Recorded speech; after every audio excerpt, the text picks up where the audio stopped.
राजस्थान। जब ये नाम सुनते हैं तो जहन में किले, महल और शाही कहानियां आती हैं, है ना? लेकिन इन्हीं कहानियों के बीच कुछ ऐसे गहरे राज भी दफन हैं जो डराते हैं। ये कहानी भी ऐसी ही है। एक शादी से शुरू हुई, जहां खुशियों के माहौल में एक ऐसा भयानक सच जागने वाला था जिसके बारे में किसी ने सोचा तक नहीं था। इस पूरी कहानी की जड़ में है एक पुरानी लोकल कहानी, और उस कहानी के बिल्कुल सेंटर में है एक दरवाजा। एक ऐसा दरवाजा जिसे कभी खोलना ही नहीं चाहिए था। तो चलिए मिलते हैं इस कहानी के किरदारों से।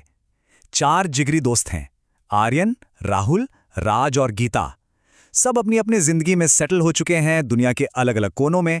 लेकिन सालों बाद अपने दोस्त राहुल की शादी के लिए ये सब जयपुर में इकट्ठा हुए हैं।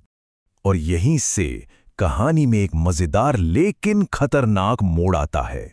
एक तरफ है आर्यन, जो अमेरिका से आया है और जिसके लिए ये भूत प्रेत की बातें सब बकवास हैं, और दूसरी तरफ हैं उसके दोस्त जो इन पुरानी कहानियों और मान्यताओं की इज्जत करते हैं।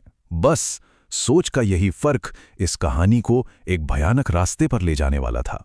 तो उस रात जब सारे दोस्त बैठकर पुरानी यादें ताज़ा कर रहे थे, तो गीता ने एक कहानी छेड़ दी। उनके पुराने स्कूल के ठीक पीछे एक जला हुआ वीरान स्कूल था। वहां के लोग कहते हैं कि कोई 30 साल पहले एक टीचर की आग में जलकर मौत हो गई थी और उसकी आत्मा आज भी उसी स्कूल में फंसी है। दरवाजा पीटती है, बाहर आने के लिए गिड़गिड़ाती है। अब आर्यन, जो ये सब सुन रहा था, जोर से हंसा। उसने मजाक उड़ाते हुए सबको चैलेंज कर दिया। बोला, सच में? चलो फिर चलकर देखते हैं, पता तो चले कि क्या अफवाह है और क्या हकीकत। और बस फिर वही हुआ जो नहीं होना चाहिए था। आर्यन ने कहानी का मजाक उड़ाया, राज से 5,000 रुपए की शर्त लगाई और नशे और अकड़ में उस पुराने वीरान स्कूल के उस दरवाजे को तोड़ दिया जिसे 30 सालों से किसी ने खोलने की हिम्मत नहीं की थी। दरवाजा खुलते ही अंदर से एक अजीब सी सड़ी हुई भयानक बदबू आई, और ठीक उसी पल घने अंधेरे से एक फुसफुसाहट सुनाई दी जो सिर्फ और सिर्फ उसका नाम ले रही थी, आर्यन। आप जानते हैं, वो दरवाजा खोलना तो बस एक शुरुआत थी। उस पहली रात की गलती अगले कुछ ही दिनों में एक ऐसे खौफ में बदलने वाली थी जिसकी किसी ने कल्पना भी नहीं की थी। यहां देखिए, ये सब कितनी तेजी से हुआ। सबसे पहले इसका असर गीता पर देखना शुरू हुआ। उसने स्कूल के पास एक जली हुई बूढ़ी औरत को देखा। फिर वही औरत उनकी कार के पास खड़ी थी। और सबसे डरावना पल तो तब था जब आधी रात को गीता की नींद खुली और उसने उसी औरत को अपने बगल में बिस्तर पर लेटे हुए पाया। आर्यन, वो अब भी इसे गीता का वहम मान रहा था, पर बहुत जल्द उसका सामना भी उसी खौफ से हुआ। पहले एक लिफ्ट में वही सड़ी हुई बदबू, और फिर देर रात छत पर एक औरत की डरावनी हंसी, जबकि वहां दूर दूर तक कोई नहीं था। अब जाकर आर्यन का सारा शक, सारी अकड़ टूट चुकी थी। डर इतना बढ़ गया था कि उसने और गीता ने फैसला किया कि उन्हें वापस उसी स्कूल में जाना होगा। उन्हें उस चीज से माफी मांगनी ही होगी जिसे उन्होंने अपनी बेवकूफी में छेड़ा था।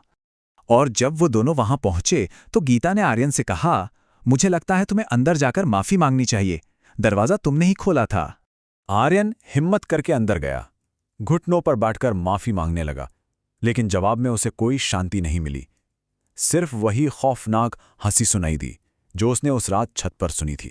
जैसे ही वो पलटा तो जो उसने देखा उससे उसकी रूह कांप गई।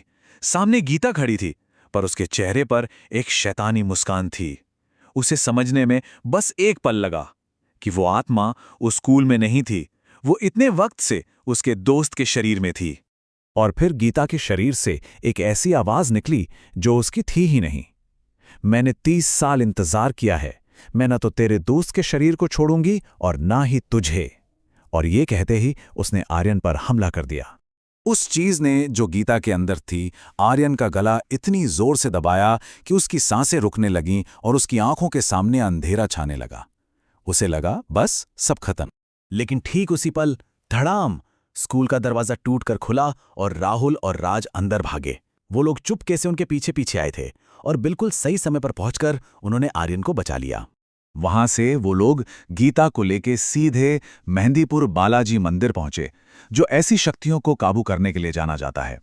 वहां एक बहुत ही मुश्किल और दर्दनाक प्रक्रिया के बाद गीता को आखिरकार उस आत्मा के कब्जे से आजाद कराया गया। इसके बाद ऐसा लगा जैसे सब कुछ ठीक हो गया है।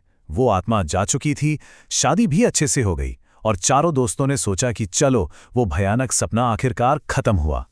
आर्यन के अमेरिका लौटने से ठीक पहले उसके दोस्तों ने उसे एक आखिरी तोहफा दिखाया। वो उस पुराने प्रेत बाधित स्कूल को तोड़ रहे थे ताकि वहां एक नई बिल्डिंग बन सके।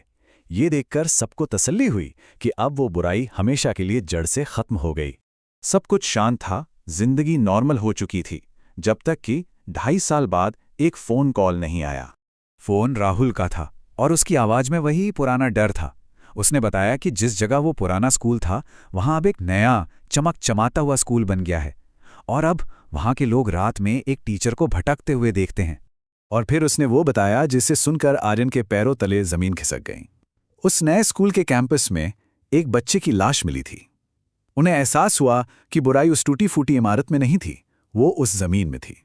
तो ये कहानी हमें एक बहुत ही डरावने सवाल के साथ छोड़ जाती है।